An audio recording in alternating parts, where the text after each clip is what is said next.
Now, there are several other primaries happening across the country today. Voters heading to the polls in 7 states, including Iowa, Mississippi, Montana, New Jersey, New Mexico, South Dakota, and right here in California.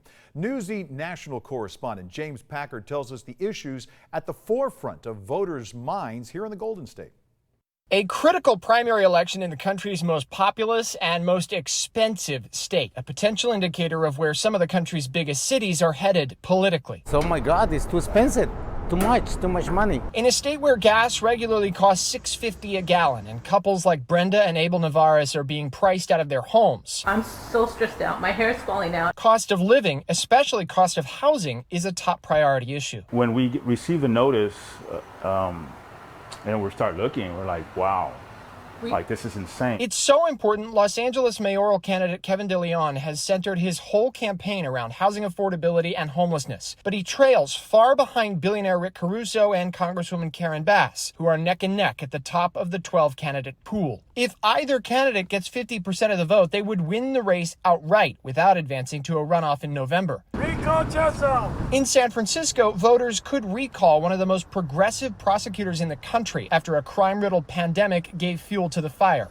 San Francisco voters need to think about the victims of crime, those who have been suffering, and then those who are killed. It's become a bitter partisan fight. Despite wealthy Republican donors giving heavily to the effort, some Democrats want the DA out as well. They registered the domain for the recall the week I was sworn into office.